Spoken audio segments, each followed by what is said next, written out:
the very first world-style debating competition to be held at the University of Vermont. And representing on the second proposition, we have the University of Rochester, Ben and Jason. And we have on the same side of the motion with them the opening government from HWSmith. And right across from them, the opposition, we have HWSmith, Thomas and Alyssa. And to finish it off, we have the second opposition from Bard, Tim and Marab. And we have Alex here, who's a timekeeper, who will be giving you one knock after the first minute, one knock before the last. Sound like that, protect time, question time, whichever position you have to be in. And 2 knocks means wrap it up. Very good demonstration of something that every final team really needs to know. All right, so with no further ado, let's go ahead and get started. Recognize the first speaker from the opening proposition to speak on the motion. This House believes that all U.S. troops should leave Iraq within the next 60 days. Sweet. 1 second. Okay, gotta make sure it stays. There we go. All right. So the way we're going to frame this, members of the panel, is that we're going to say that all combat troops should leave Iraq within 60 days. Now we have a model for this, and we're going to bring it to you right now. So we're going to leave administrative forces, and we're going to leave training forces within the green zone. That is going to be the only area in Iraq where American troops shall be. You shall have administrative forces and training forces for the Iraqi army within the green zone. All other areas of Iraq are not going to have American troops anymore. Furthermore, we're going to say that we're going to mitigate the problems of picking up and leaving by taking the most expensive objects that we have and the most dangerous ones and bringing them out first. Those that we cannot bring out and cannot give to the Iraqi army for self-defense, we are going to destroy so that the insurgents cannot use them against us.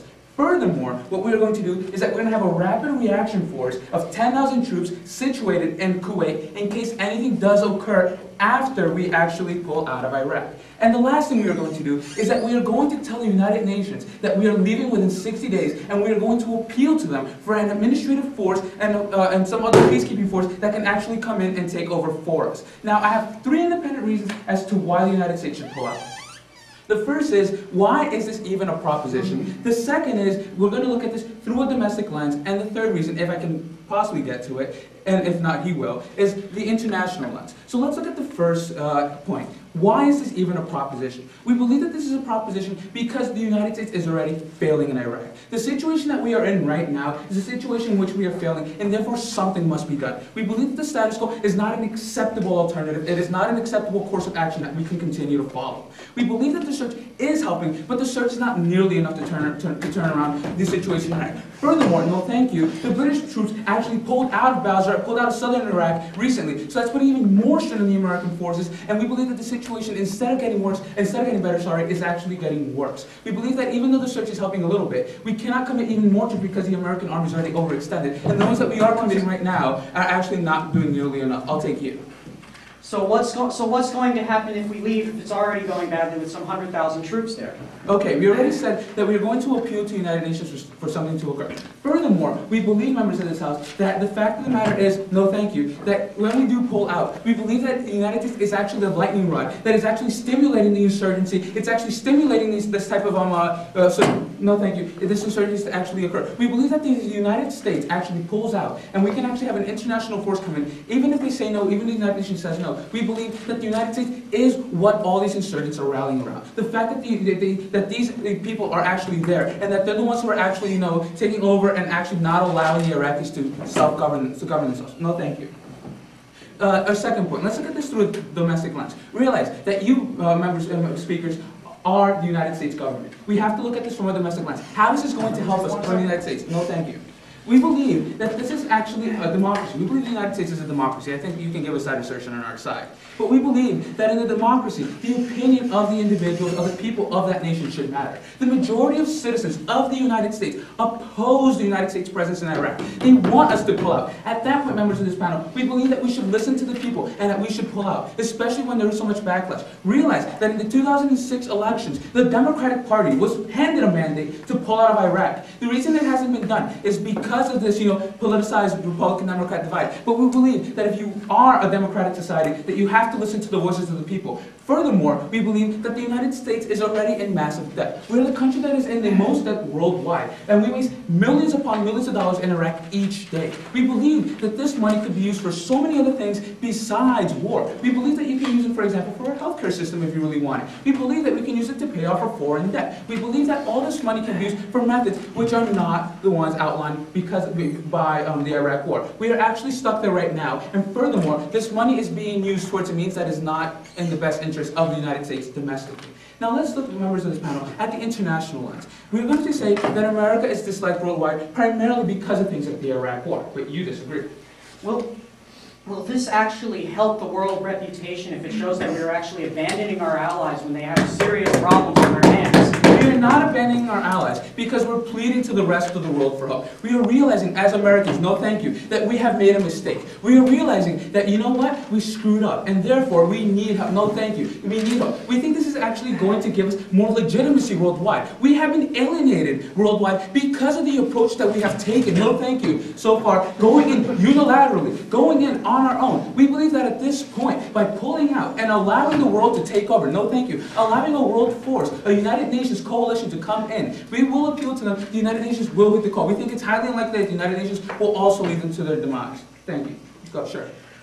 The only reason we're going in unilaterally is because people oppose this conflict from the beginning. Why are they suddenly going to join in now? Okay, here's the thing. If the situation is not going to be nearly as bad as you want it painted on your side of the house, then nobody is going to go in. But if the situation actually gets bad, gets to a point where, you know what, people are like dying and such, the United Nations and someone is going to hit it. The reason why we were opposed was because of the justifications that President Bush used to oust Saddam Hussein. The point at which we are right now is a different point from which we were at 5 or 6 years ago when we actually invaded Iraq. If there is a civil war, if there's a quagmire that occurs there, then the United Nations will appeal and will go in because it's a different situation. It's not to oust Saddam Hussein. It's to save whomever might be there. No, thank you. And what we're going to say on our side of the house is that this is a global mandate. We have to do this as a world. The United States has already shown it cannot do it on its own. So we're going to say, from the international lens, as I was keep going down the flow, we are admitting that we have made a mistake. We are admitting that we have done wrong. And therefore, we believe, as the United States, that we should actually go and appeal to the United Nations. Furthermore, we are leaving a rapid reaction force in case there's some sort of catastrophic event that might occur. And we are also not leaving them to their own, demise, because we're still going to be training the Iraqi troops. We're still going to be having administrative forces there. The government is not going to fall.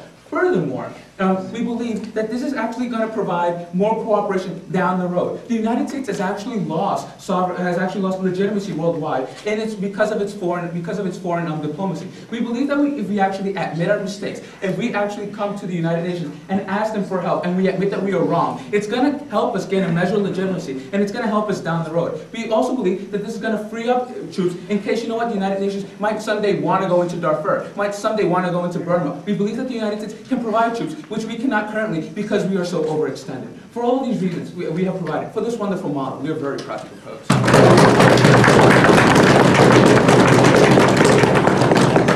Thank you very much, sir. Now I'd like to recognize the first speaker from the opening opposition from Hobart, William Smith.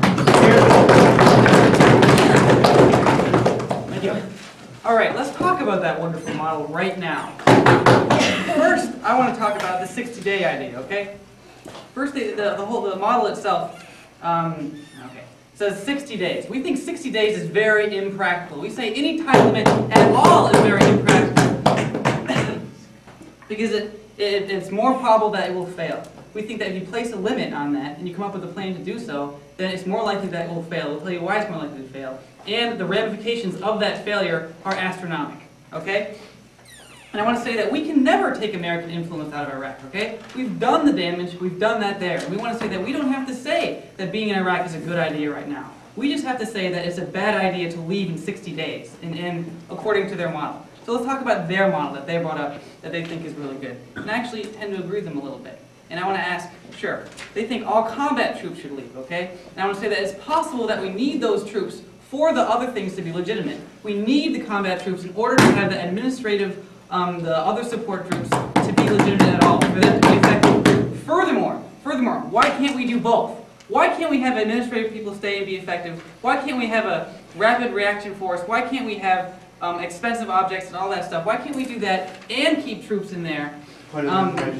No thanks, okay? All those things might be more gradual, and all the benefits of those we think can be done at the same time. Why can't we appeal to the UN right now and have them help us? Why aren't they doing that now, okay? And furthermore, why are they going to be more effective than the US is being right now, okay? What are the reasons why they don't even want to join us, okay? Those things weren't addressed. Those things don't really seem practical to us. No thanks. So first they say, why is this even a proposition? I don't really get that. But they said under that, the US is currently failing, okay? We do think there have been a lot of problems in Iraq with respect to the US influence. However, we don't think that it is right to pull out immediately or in 60 days. Because, first of all, we have a responsibility, right, to live up to what we've done and to fix what we've done, okay? On that point, sir? No thanks. No thank you. Next they say it's getting worse, okay? It's getting worse, and we're overextended and all that, okay.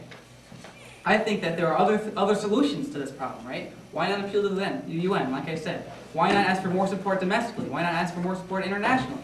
These things all can be done with keeping U.S. forces there without accruing a lot of the harms that we're going to talk about in our case. No thank you. And they said that U.S. is stimulating the insurgents in their presence. Well, they're stimulating us, okay? By their actions, they're stimulating us.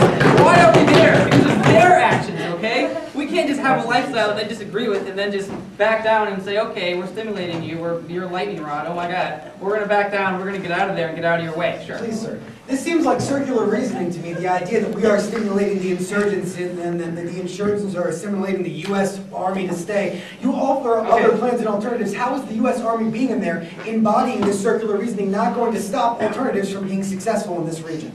Okay, first of all, I disagree with the idea that we're stimulating them exclusively, right? This is the only reason that they're a problem to begin with. But furthermore, if we are stimulating them, I say that it's just as much their fault as it is our fault, okay? And that doesn't necessarily mean that we should pull out because we're the lightning rod. No thanks. No thank you. No thank you, okay? I got a limited amount of time. Next, they talk about the domestic lens and how we're a democracy and how opinions should matter. Okay, maybe the majority of the U.S. troops think that the U.S. should pull out, but does the majority of the U.S. citizens agree with your plan? The representatives are torn, okay? And we think that's not the case. We think that most Americans won't agree with U.S. troops pulling out in 60 days, okay? We think that you're going to need a much more elaborate plan for that, and a plan that might work, okay? Talk to the UN, figure out if they're going to do that, talk to Kuwait. You never said you would do that. I don't even know if Kuwait's going to be really happy with a rapid reaction force that's hanging out on their property. No, thank you. Right, okay, let's move on. International lens, okay? More legitimacy. We think this is going to cause much less legitimacy, okay? Because we've gone in there and we've caused these problems, and if we pull out, we think that is going to have a very long, close to permanent effect on every other policy decision we make with respect to international relations. Because we saying that we failed, we can't do it. Every other major decision will be a bad idea according to the rest of the world, domestic and international, okay? So that point really seems to flow on our side. No thanks. And furthermore, you say we just plead with the UN, we plead with the rest of the international world, plead and stay. We're going to be part of the international force anyway. Why spend the resources? Why waste the time? So let's move on to our constructive side here. Sir? Sure. On the point where you're saying that we need to have these international resources that the U.S. will be a part of, the previous opposition team brought up arguments where the U.S. is the reason that these other forces can't be successful. If the U.S. is going to be part of this international force... All right. Gotcha. Okay, well, I don't think that that necessarily means that U.S. has to pull out completely. Okay, I say that it's a little impractical to say U.S. should pull out completely, do their plan, appeal to the UN, say, do our job for us, please, we might help. We don't think that's necessarily a good idea. We think that the U.S. can maybe reduce forces, or maybe they can do that, right? There are a number of other things they can do in cooperation with the international community. We don't see how that's mutually exclusive. Okay, let's go on to our constructive side here. We think that pulling out will cause more harm than good, okay? Especially because we think their model will fail. The UN might fail, right? I said, if we're not effective right now, why is the UN going to be effective, right? What kind of force are they going to use? Are they going to use force like we're using? Are they going to try some drastically new thing that we don't know about? If not, maybe they could tell us and then maybe we could do it, since we're already there, okay? More harm than good. And furthermore, that harm we think is immoral. We think it's going to put much more burden on Iraqi troops, Iraqi citizens, and cause more lives to be lost. Okay? All right, and chaos will increase in general. We can't just leave them unstable completely. We have to wait until it's stability and then move out more gradually. Next point, is that we think this is a selfish move, and that's the message we're sending to the rest of the world, okay? This shows an explicit lack of responsibility on the part of the U.S. So we went in there, we won the war, and now we're failing with the post-war, okay? We have to solve that problem. We have to figure that out before we can just pull out of order. And the next on this point, which will lead directly into my next point, is the global image, right? We're sending the message to the rest of the world that this is that we have failed and that we're not taking responsibility for actions. You say we're taking responsibility, you say we failed, we say we're not taking responsibility at all, okay? The rest of the world matters, okay? And the last thing I want to touch very briefly is a distant future, okay? Another dictator could arise. What are we going to do about that, all right? Can we just go in there and take that again? Foreign relations is never going to be the same again for the U.S., all right? Every other policy decision will be wrong, foreign and domestic, because domestic have an impact on us. Thank you very much.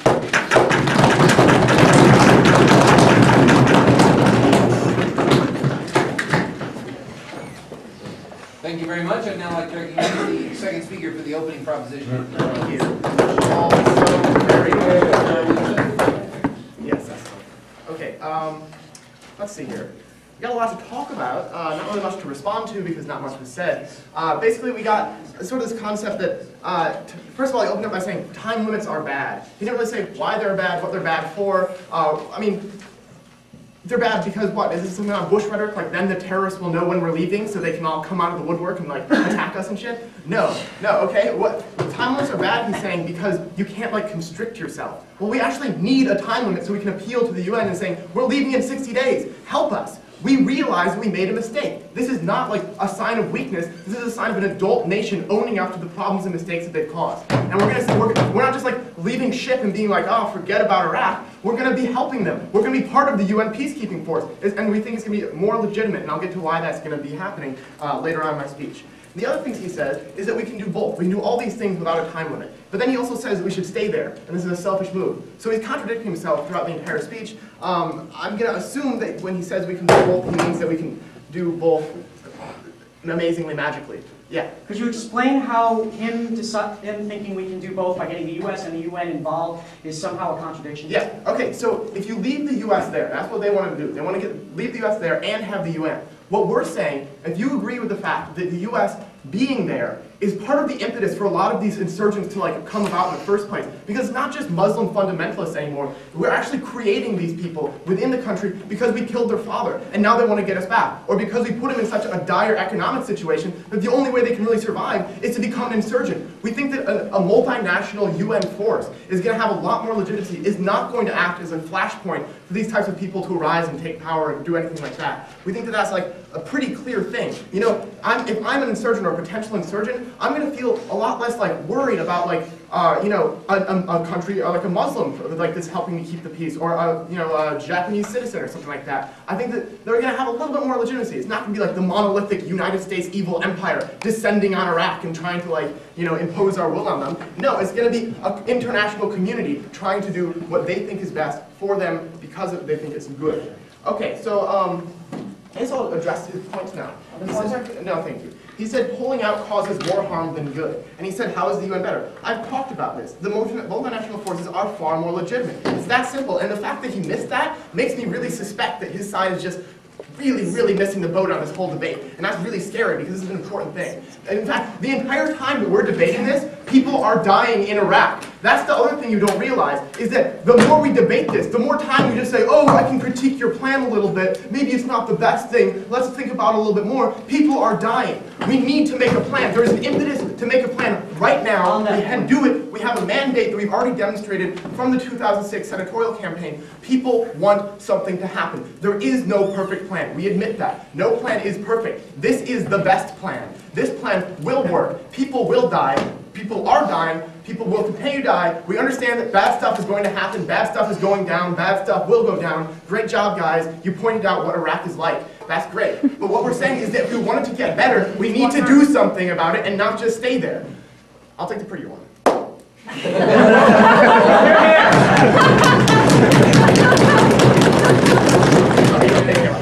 Who just said that multinational force is going to work? it's not working in the form of NATO in Afghanistan? How do you actually equate the two things together? So it doesn't work in Afghanistan, therefore it won't work in Iraq.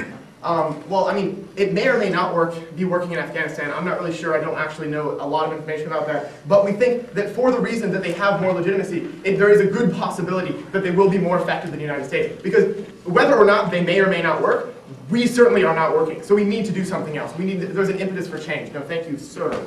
Okay. So one of the things that he said also was that this is a selfish move. You know, this is just like, which, I don't know, I guess most moves that countries make are generally pretty selfish, in my opinion. You know, they do things for themselves. But I think this is actually a very selfless move. I think that we're going to be, saying, we're the United States, right? And we know that we have a bad reputation in the world community right now. So what can we do to change that? Well, why do we have a bad reputation in the first place? Because of things that we've done in the past. So what we're going to do is we're going to go before the world stage, right? And we're going to say, hey, we recognize we've made a mistake. We're an adult nation. You know, we're going to own up to our mistakes, and we're going to ask for some help. This is exactly what you do if you make a mistake. You say, damn, I made a mistake. Then you go and ask your friends for help. That's how you do things in the real world. You don't just swoop in, make a mistake, and just keep making the mistake more and more. That's a bad idea. That's not how you do things. So, I mean, no, it's not selfish or selfless. It's just a state actor. It's not like an individual or anything like that. And there is a need to solve it, okay? There's a need to solve it right now, and we're not doing anything right now. And they need to explain why, time limits are really bad. So what have I told you right now? I've told you basically that, they don't have anything to really throw at us. They basically are just critiquing this plan by saying that, you know, this is not the best, this is not a plan that will solve this instantly. And we recognize that. Oh, please give me something I can work with. You said you were going to appeal to the UN. What if they say no? Will you still go? We're going to appeal. Okay, if the UN for some reason should say no, which I can't believe that they would. This is exactly the type of situation the UN was created for, and it's exactly the type of thing that would have a lot of support within the UN. If they should say no, we will have this reactionary force in Kuwait. If things should get so bad in the civil war, which for some reason you guys didn't even think about or talk about, the idea of a civil war breaking out and killing tons of people, that's scary. We account for that in our plan. We think that that's a possibility, so that's why that reactionary force is there. You guys might have missed that. So for, okay. So, they don't really give me a border. Let's see, and the other point we had that they kind of dropped was the freeing up troops. And this is really important because there are obviously situations in the world right now, think about Myanmar, think about Darfur, where a few troops could do a lot of good, potentially. Like if you could go into Darfur with some troops, that'd be great. We can't do that now because all of our resources are being used up in Iraq. This would free us up to do more good things down the road. And also, it puts us on the path towards global cooperation, which I think is really important. We didn't get any response to that. And the other thing I want to talk about before I end is the money that we're going to be saving. Because they didn't really talk about this either. We, just practically, we're in a hell of a lot of debt right now. We need something to save money. Maybe that's a little bit selfish, but it's also really realistic. So, okay, we save millions or $100 million a week or whatever, how much we spend in Iraq. I don't know the exact numbers. But where can you put that? Mr. Speaker, anywhere you want. I'm sure you can think of a place that this money could be better used than for killing innocent people or not innocent people. We can't really tell over there because it's so freaking confusing. So I think for all these reasons, and because we didn't really get a very good response from side op, I think that we gladly propose this case, and it is the best plan that we can come up with. Thank you very much. Thank you very much. I'd now like to recognize the second speaker from the first opposition team from HWSmith.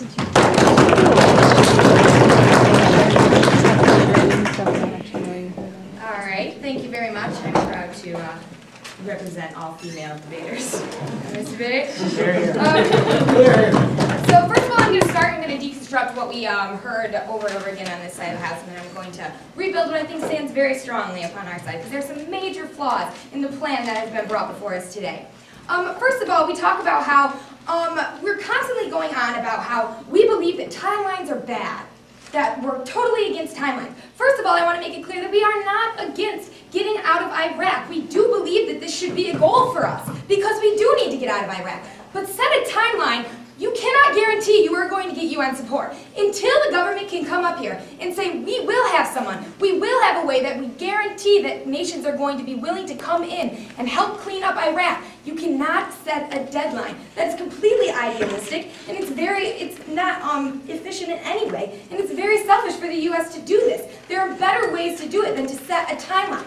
A timeline that you're not going to be able to follow. Because doesn't that delegitimize almost everything when you set a timeline and then we're not going to be able to follow through? That's so harmful to the U.S. image, and that's not anything we're willing to do. So why set a timeline that's so destructive and could be so destructive in so many ways? And then you keep going on about how we hear that the insurgents are there because of America, and that is just not true. Insurgents are completely on ideological ground. There's a lot more of an ideological foundation to why insurgents are killing Iraqis, other than just because they're mad at the U.S. for being in there. To say that and to broaden it to that is just completely naive and all of that. No, thank you. Next, I'd like to talk about how we hear from this side that we're going to be freeing up troops and saving money. Well, we agree that we should get out of Iraq. We concede that point. The danger is putting a timeline and not guaranteeing that you are going to get anybody to go in and help stabilize Iraq after we leave. Until you come, and their entire case is based on the possibility that they cannot back up with anything. So therefore, it's a totally unsafe and unhealthy idea for us to even think about going forward with, but you disagree. Without a timeline, how do you propose that we actually leave? We just like pick up one day and just jet? We propose that you come up with a plan to get out of Iraq, but you are setting a timeline. That is the entire premise of this case. You're setting a strict timeline when we have to be out of Iraq. That is a danger, and that is what the opposition is opposing on this whole case. We agree that we should get out of Iraq. There's other ways to do it other than to set a timeline that you then cannot follow through, that has the added harms of creating, delegitimizing American foreign image, the image of timelines in general, being useful, and because you cannot guarantee that you're going to get UN support. It's very irrational. Now I'd like to rebuild the opposition side of the case. And we came up before you and we spoke about 4 things that still we believe stand very strong. First of all, we talk about how this is going to be more harmful than it is going to be good, and we truly believe that. You're condemning Iraq to a lot of chaos when they don't have the resources to build themselves up. You cannot guarantee that they're going to have those resources because they don't come up here and tell you that the UN will be willing to do this, because the international community has been so good about helping us out with Iraq or deciding to join with us in Iraq. They're going to be really willing to come up and clean up the US's mess, because that's what the UN is going to be, just jump at the chance for. We don't think that's an issue. And when that's an issue where you cannot guarantee that, you can't say that you're going to pull people out of Iraq when Iraq is as unstable as it is right now. Next, we speak about how this is selfish and irresponsible for the U.S. to do this. And that is something, it is, that still stands very strong. It's selfish to leave them in such a mess, in so many shambles. We aren't saying that we should necessarily create a democratic Iraq, because that isn't necessarily going to work. But we cannot leave and without stabilizing. We can't leave our mess behind like this. That would be something very selfish. It would hurt our foreign image, which was brought up by my partner. And it's not anything that the U.S. should be looking into doing. We have to take responsibility of our actions. We can't argue that whether we should have invaded Iraq or not, because that isn't the issue right here. We're in Iraq, and we have to take responsibility for that, and we have to stabilize the region. And any of the administration things that are going to get done are going to get done with the help of these combat troops. To take them out is to take out the foundation of the administration that is going to happen. How can you expect these administrations to come in and talk with people when you have chaos and you have a completely destabilized Iraq? That's the problem here. The troops are there to stabilize so the administration rebuilding can happen. It can't occur if you remove that. You're removing a huge foundation that is the basis of stabilizing Iraq, which is the ultimate goal on our side of the house, and would be way more effective if done without a timeline. Thirdly, we talked about the global relations, and especially with the Middle East, and how this is the future legitimacy of U.S. foreign policy could be rested upon this. You talk about how we're going to hide the troops over in Kuwait, and then when we hit the timeline and maybe it doesn't work out, we'll just push everyone right back in there because they're just waiting there. So it's like, oh, we'll do a timeline, guys, but not really, because then we're going to go and bring them all back in there and maybe it gets unstable. And with the dynamic that's in Iraq right now, it doesn't look like it's going to be completely stable just because we leave. There's a lot deeper problems than us having combat troops in it. That's not all they're mad about. You're not going to stop all the factitious ideological things that are behind the civil wars in Iraq right now. And lastly, the long-term effects of doing this, and I think this is very important, and we have to be forward-looking in this. And by doing this, you cannot actively ensure that we're not getting another Saddam Hussein in Iraq, and that's important. And at the point where we cannot guarantee that the UN or other nations are going to be willing to come in and help stabilize Iraq, it would be very selfish for the United States to set any type of timeline like this. The danger here is the timeline. We don't disagree that Iraq is in a bad condition and that the U.S. should try to remove themselves from Iraq because it isn't working out so well, or that the U.S. should try and get international support. We proudly believe that, but at the point when you're setting a timeline, you're condemning yourself. You're pigeonholing yourself into something that you cannot guarantee, and therefore that's very dangerous for the U.S. and the international community and Iraq itself. So for those reasons, we proudly oppose.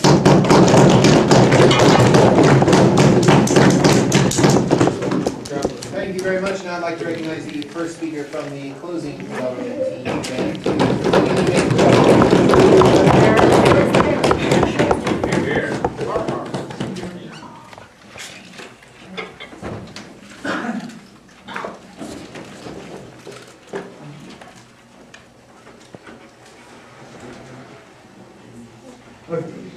Thank you all for coming. The first thing I would like to say is that the opposition side really worries me. I think they need to be checked out by the Vermont student health hospital because they are being very schizophrenic. They are being very schizophrenic.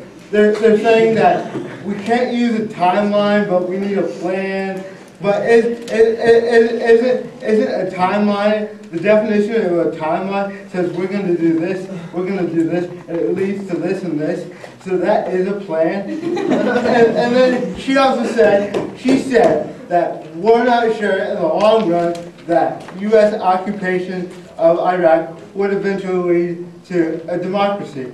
But she also says that democracy is the goal of the invasion. So here's another contradiction in their speech. I mean, it's like they have two personalities and can't decide which one to follow. Okay, and what I'm going to do in my speech is that our friends here have been talking about mostly the effect on the Iraq and the Iraqi people, and that's legitimate, but I'm going to expand it more to the U.S. and the U.S. economy.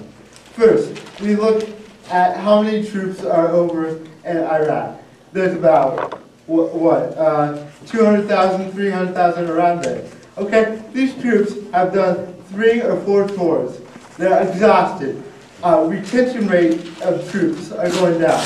There's no recruiting going on because it's not a very good picture when you say to some high school graduate, hey, do you want to go over to Iraq and get your legs blown off and your arms blown off? Yeah, I think that's a, yeah, I'm going to do that. I don't think so.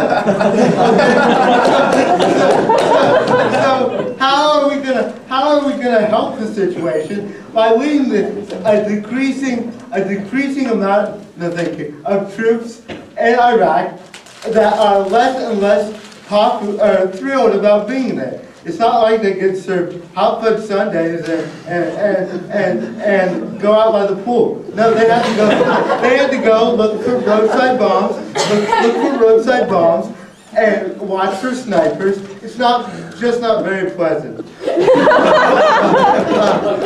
Okay, here. Okay, no, thank you. We've been. They've talked about getting a plan and getting a plan in place. Well, they've had 5 years to get a plan in place. I think that's more than enough time to get a plan in place. That's more than enough time to figure out. They talk about the long-term effects. Well, I think 5 years is fairly long-term for a war. I mean, if you look at our other wars, Vietnam was 5 years. World War II was 5 years. Yes, 5 years seems to be the maximum. So I think you need a plan. That's their big point. Plan this, plan that. Well, 5 years, I would argue, is enough to plan. Okay. You said the U.S. troops are in a very unpleasant situation. How much more unpleasant do you think it is for the Iraqi troops? The UN troops? Well, here's another point of your schizophrenia. Okay, you took their lightning rod example and said, yes, we are stimulating the insurgents, but they're also stimulating us. So, in effect, you're saying that we're the problem on both ends. So we're the problem on both ends. So with maybe they wouldn't be stimulating the UN troops because, like our partner said, the UN troops are from the majority of countries in the world. They bring a broader perspective, a broader sense of the world. And yeah, okay. I want to move on to what a prolonged war does to the U.S. economy. Okay, quite recently, President George W. Bush asked for a troop surge, and along with that, $3 billion. $3 billion just for that one little troop surge. Okay, you're saying that we should keep spending billions and billions of dollars when there's declining education among our young people in the U.S. that would eventually lead to you talk about long-term effects.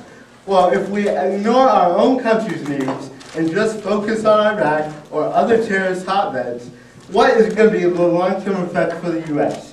And that's our first point of emphasis, is our own country. You got to take care of your own people, because if you can't do that, you can't take care of other people.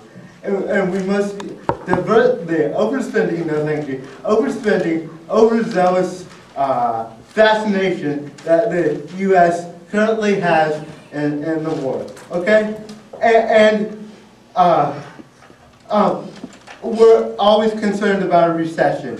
But it's been proven that recessions come when there's rampant spending of money, uncontrolled, billions and billions of dollars. That would lose jobs, you make a big point about whether the Iraq war lowers or increases U.S. credibility. Well, what do you think when the dollar gets so weak that we can no longer trade or be a force in international relations, and we no longer have the world power? Then you get countries like China, like Russia, who call in their debts. Like they said, we're the largest debtor country in the world. They call in their debts. It further plunges the U.S. into turmoil and such. I would just like to summarize at this point. Like I said before, they're very schizophrenic here on the opposition side. They contradict themselves within their own argument. I feel like it's just icing on the cake when I point out more flaws. They say that our timeline isn't really a plan, but isn't the definition of a timeline. It is a plan, and they have to see that. And they've had 5 years to come up. They've had 5 years to make this a successful war, and they just haven't. So we must withdraw to cut the loss of life and to cut the overspending. Thank you very much. I feel like they had 5 years and I only had 15 minutes, or 30 minutes. With that, I'd like to recognize the first speaker from the closing opposition from Bard to continue the debate for the opposition.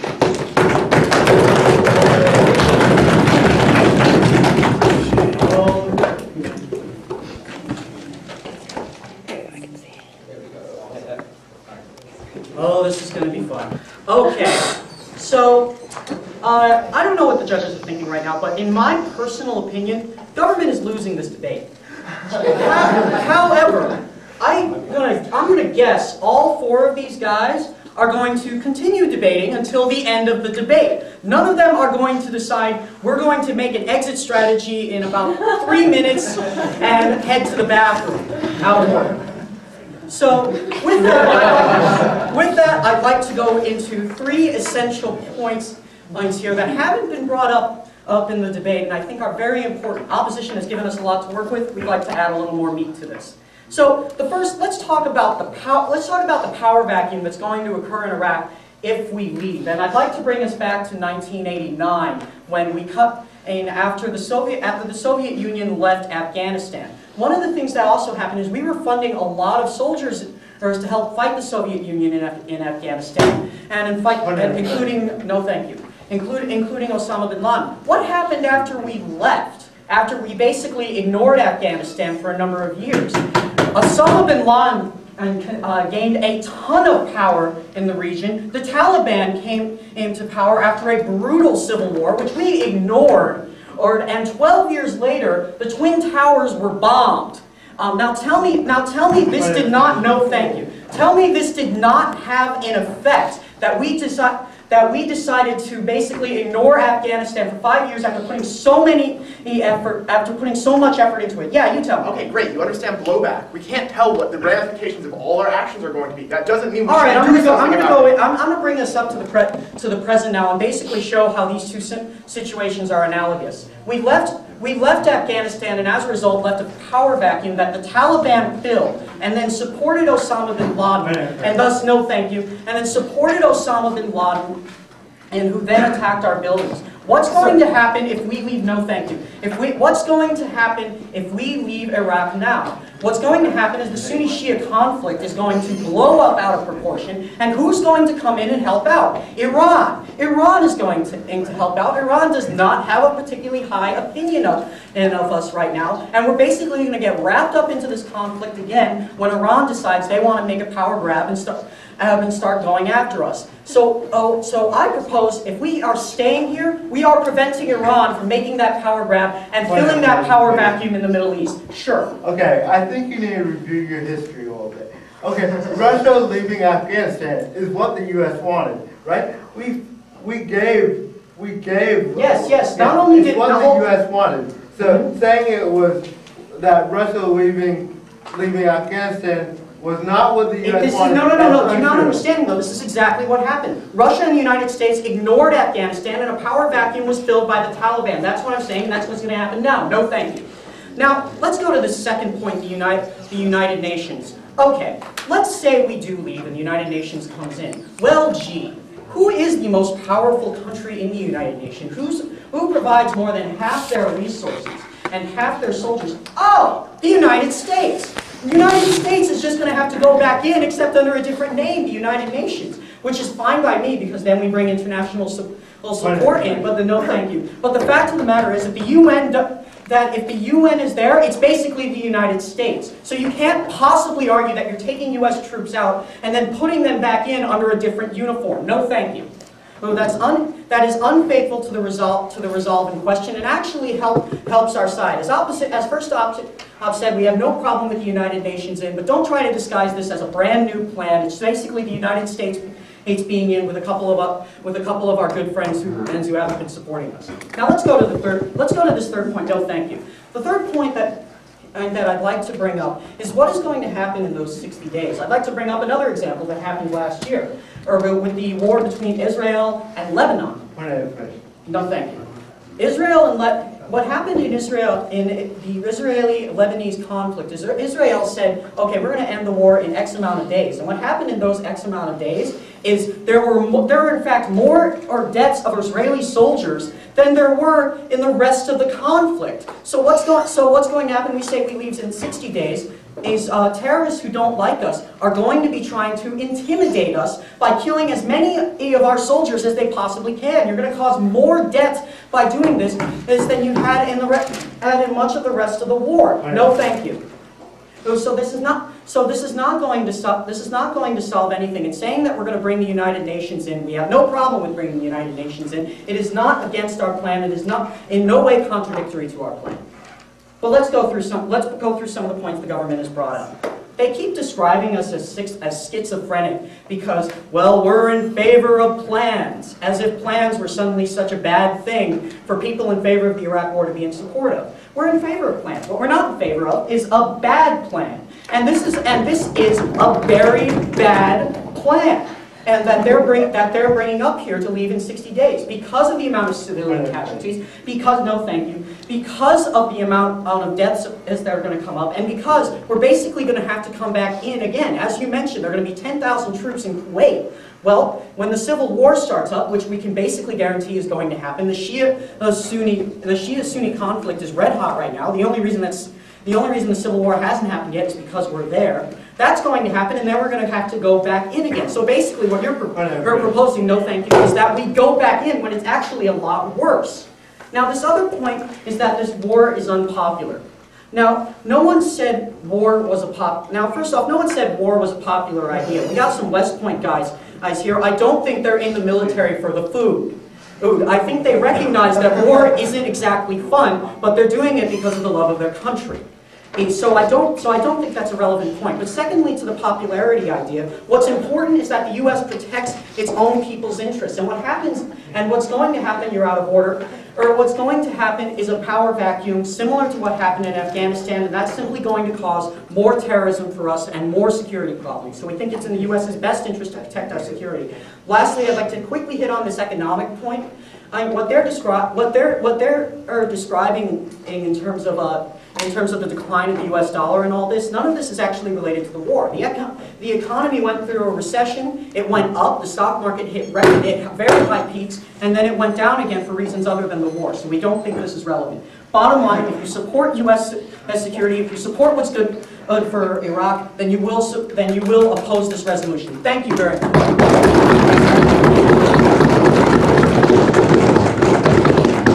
Very much, and now we'll recognize the final speaker on the government side, Jason from the University of Rochester.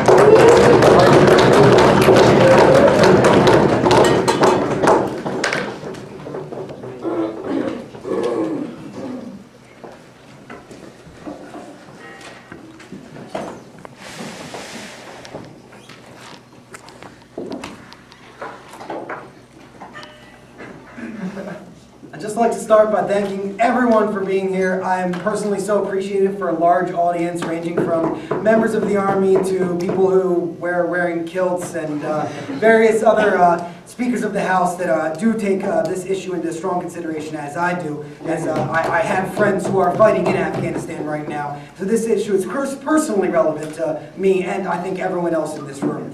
I'd like to start by discussing what I'm going to do in this speech. I'm going to begin by refuting some key issues that they have brought up in the last opposition speeches that are going to become what they believe to be the weighting issues within the debate. I'm then going to summarize some of the opposition's issues with 3 points that they've given us, such as that we must pull out as doing more than good, the specific issues surrounding a timeline, and issues that are deeper than U.S. troops. Then I'm going to summarize proposition case, discussing the issues of why, the domestic issues, and the international lens, which was previously elaborated by my partner's economic extension in the last speech. So I'd please like everyone to pay attention, strap on your seatbelts, and let's go for a ride on the wild side. Let's talk first here about the last speech. Let's talk about the new extension that was made about Iran going to be able to take Iraqi power. Now this claim is completely unwarranted as to why Iran would ever want to take Iraqi power situation. They have all the resources they need, and Iraq doesn't have any new resources that Iran needs. Also, if this is the case, shouldn't Iran be taking over any country that's in some sort of social instability? Shouldn't Iran be going into Myanmar right now and trying to take over? But we don't see these things happen because Iran does not have a vested interest in taking over Iraq.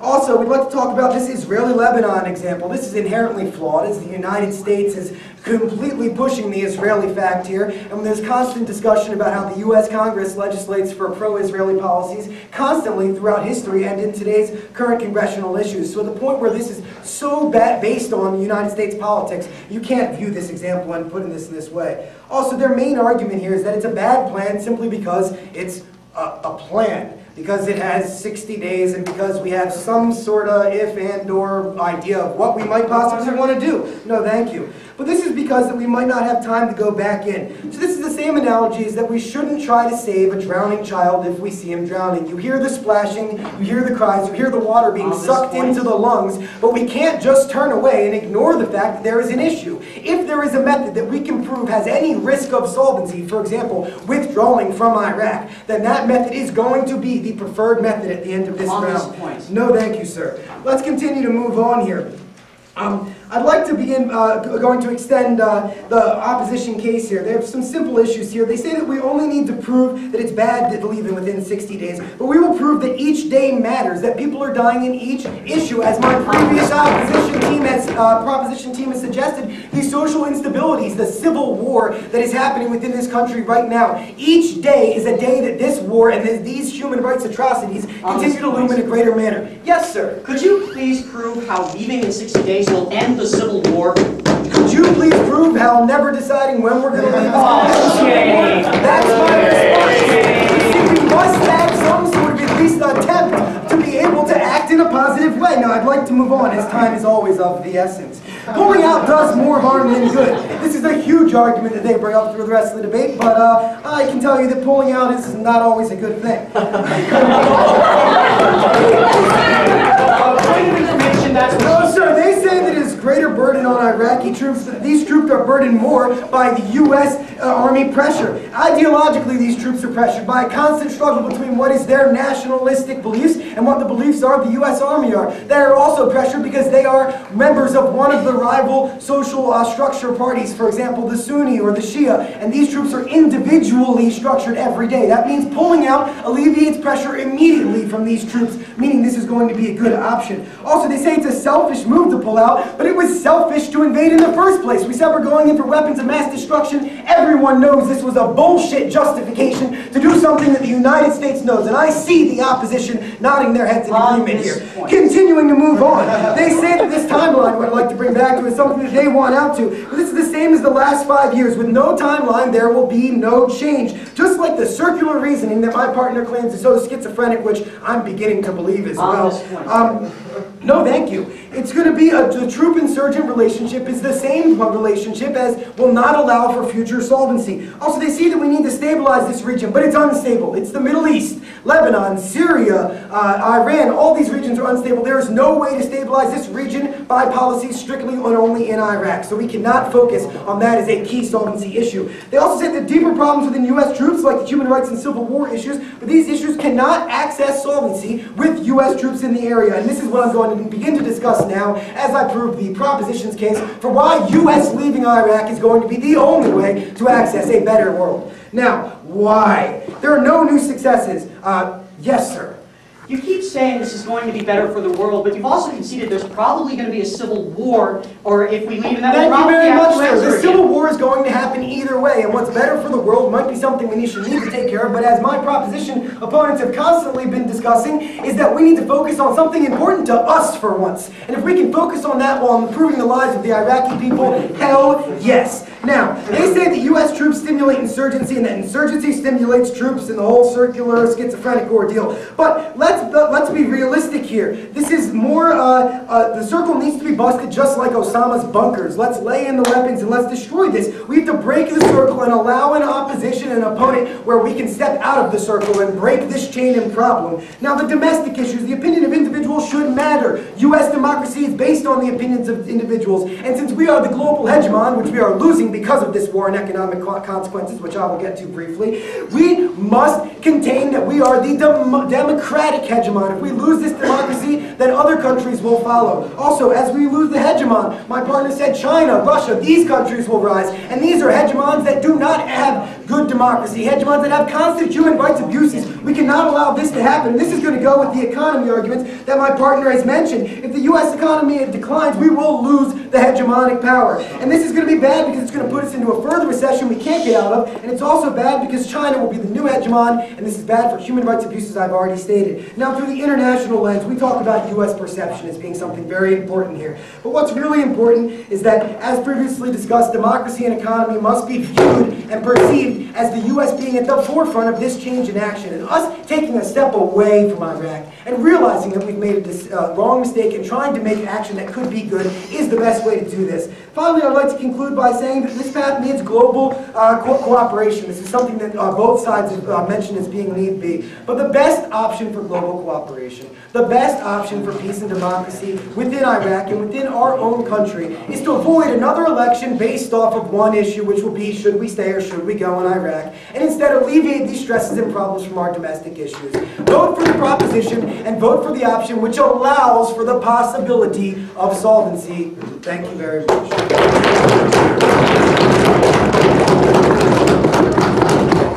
Thank you, and I'd like to recognize our final speaker, closing the case of the opposition from Bard, Merab.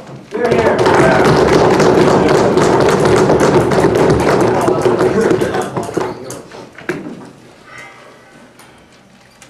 I just teed off.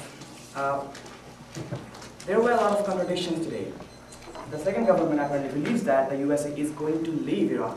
When the government one actually explicitly mentioned that there is going to be an existence of the US Army within the green zone. But the government too actually believes that the US is going to leave Iraq completely. So talk about contradiction. The government one also talked about the fact of that the US presence actually is the catalyst towards the insurgents in Iraq. It is due to the presence of the USA in Iraq that is the root cause behind the insurgents in Iraq. Then again at the same time there is going to be a continuous existence in the green zone. So there is going to be no complete removal of US forces from Iraq. So according to their argument, there is going to be a continuous struggle by the Iraqi insurgents in Iraq that is not going to end according to their own arguments.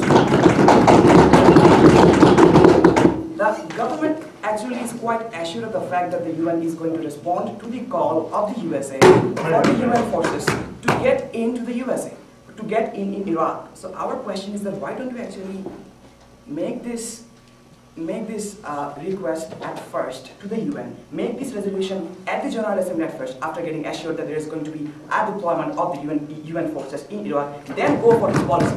So when you are not totally assured of the fact that there is going to be a deployment of the UN troops in Iraq in the first place, how can you go for a drastic measure like this one, so as to push the whole Middle East in a total chaos? The government one came, no thank you. The government one came up with the point that we didn't explain why time limit is bad. But the government opposition too came up and explained why time limit is bad. When actually someone sees that the enemy is going away now, that is the time when actually they believe that the enemy has been defeated. There is a moral boost working in their own mind because they believe that the enemy has been defeated. And for that reason they want to bring about a fatal destruction on the enemy for one last time. And that is exactly what is going to happen to the US forces if the US forces decide to leave Iraq right now. That is exactly what happened to the Israeli forces, as has been pointed out by the opposition too. Yeah, please. So both sides have agreed that there is a state of disarray within Iraq right now. So the policy we should choose should be the one that can best mitigate the problems that have already occurred. So how is your solution of avoiding a timeline and avoiding a direct opinion of saying we're going to withdraw? Thank you very much. We believe that their position is not practical. We don't think that the world is going to respond, the UN is going to respond to put UN forces in Iraq, because the world is going to see that. The world knows that right now Iraq is a total mess. Look at the continuous pull out of forces by different countries in the world. There has been a pull out by the British forces from Basra. When that has taken place, and the government one actually considered the point that yes, the situation has worsened after the British soldiers have actually left Basra. When they actually pointed to the fact that there was a worsening of situation in Basra because of the leaving of British forces from Basra, why do you think that the same thing is not going to happen to the whole of Iraq when the US forces is going to leave the whole of Iraq? Please, on this point. No, sir, thank you. So we believe that the time limit is bad because there is going to be an increase of the casualty of the US forces in Iraq if there is going to be a time limit given. No, sir, thank you. So they have continuously, as I actually mentioned the point again, as because of the enormity of this situation, they have talked about that the US, they actually believe that the US has made a mistake, and they believe that since they are adults and asking help from other adult friends who will be assuredly coming up to help them out. The question is that there exists a multinational force in Afghanistan right now. The NATO forces is a multinational force, but don't we see that there is a spiraling, increasing number of casualties of the NATO forces in Afghanistan right now going on over there? Even when we see that multinational force is not existing, is not working properly in Afghanistan, how are you going to assure us that a different multinational force in the form of the UN is going to work in Iraq? That is not conclusive. The second point is that we believe that the USA made the mistake. They believe that the USA made the mistake by means of attacking Iraq. They gave the false notion that there exists weapons of mass destruction in Iraq. Since the USA made the mistake, why should all the countries in the world, why should the UN take the brunt of the mistake made by the USA? It is the responsibility of the USA to amend the mistakes that have been made by the USA. And it is the US's responsibility, no matter how much tax money you have to pay behind solving the problem, and in Iraq, it is your responsibility, and the USA is going to do it because the world is not going to come up to help the Iraq issue. Yeah, isn't the case that it's the world's problem? Doesn't this affect everybody in the world, not simply the United States? Sir, we are talking about practicality. Morally, yes, this is a problem of the world. But this problem was caused by the USA. And since the USA is financially capable of making this problem right by means of making the troops stay in Iraq, the world is not going to agree with the fact that they are going to receive the brunt of the mistakes made by the USA. On that point. No, sir, thank you very much. They actually didn't come up with any plan as to how the UN forces is going to come inside Iraq in the first place. Is the appeal going to make to the UN after the USA leave Iraq? Or are they going to make it before the USA leave Iraq? There was no substantial argument, there was no timeline, there was no process as to how the whole thing is going to take place. Please. They have got no plan as to how the total removal of the US forces from Iraq is going to take place in the first place. Secondly, they talked about the 10,000 troops in Kuwait. Our question is that if the USA forces do leave Iraq, and the UN do not respond to the call of the USA to cover the vacuum that has been caused because of the USA leaving Iraq, do you think that the 10,000 forces that are living in Kuwait are going to will be able to face the problem, are going to solve the problem when there is no one over there? The UN hasn't responded. There is no USA forces in Iraq. Do you think that the 10,000 forces in Kuwait will be adequate enough to actually solve the problem that is going to happen in Iraq because of an existing power vacuum in Iraq? So we have basically covered the points of how practically it is not possible.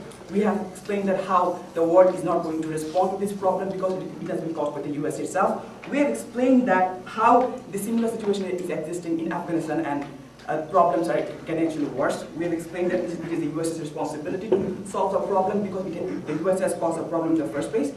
We have explained that the whole motion, the whole proposition that has been given by the government is totally biased and cannot be executed from practical point of view. So from our point of view, they are not going to be right. So the US troops should not leave Iraq in 60 days. Thank you all very much.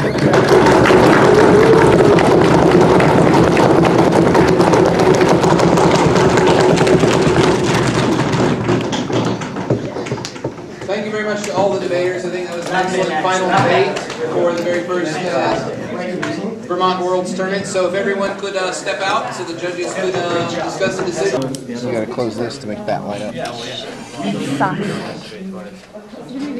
You don't have to use the screen.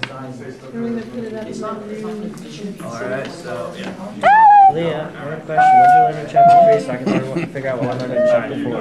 What? What did we learn in chapter 3 so I know what we're learning in chapter 4? Accounting in general. Stuff.